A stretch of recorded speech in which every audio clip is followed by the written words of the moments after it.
first got into it through my family, really. I fell in love with rugby as a young lad, like when I was 6, 7 years old. And when I was growing up, I wasn't professional, so it was never a dream to become a rugby player. I've always sort of wanted to be in the game. That's why I got sort of invested really early in it.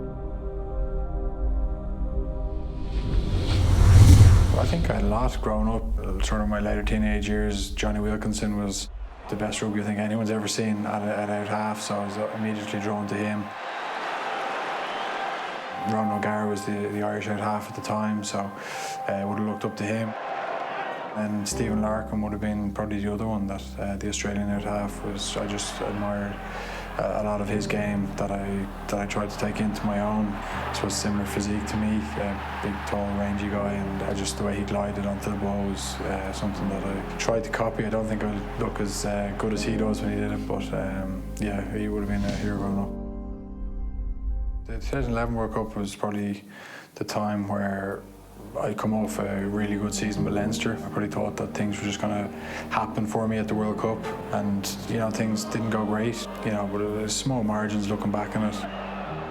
I had a kick that hit the post against Australia that if I'd gone over, I think would have maybe stayed on and kept my place for the quarterfinals. So look, it's a tough one to take looking back, but learned a lot from it, and I think that's the main thing. You've setbacks all the way along your career. I've had ups and downs from day one, and I've learned so much from the setbacks. So yeah, it was a very strange day. It started off badly because Wales demolished Italy and put a points difference in front of us that we didn't think, could be attainable. I remember we supporters spoke earlier in the week and said, look, there could be a chance that we need big points, so let's set a target now. So we said, right, 15, we haven't beaten Scotland away by a big score ever, so 15 was even a stretch in it. And just before kickoff, Joe came in and said, okay, we need to get to, I can't remember the exact number at the time, but it's gone up. So we all looked at each other and said, well, it's not going to happen really, but we said we'd go out and try and win every moment. We did that by in large parts and put in a great performance.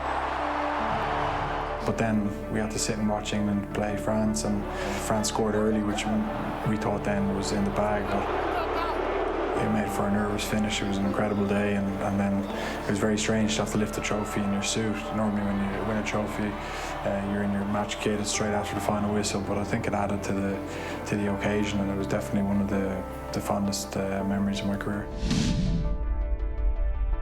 I think just consistency was something that we spoke about.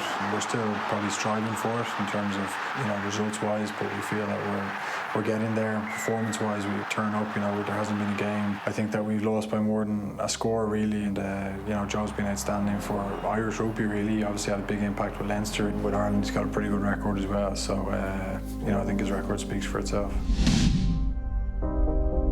I think, look, there's a lot of preparation going on in the background that I suppose the senior players in the group would be sort of consulted on at times, but we've got 2 Six Nations to go before that. We've got a summer tour, we've got November internationals, so there's so much rugby to be played before the World Cup.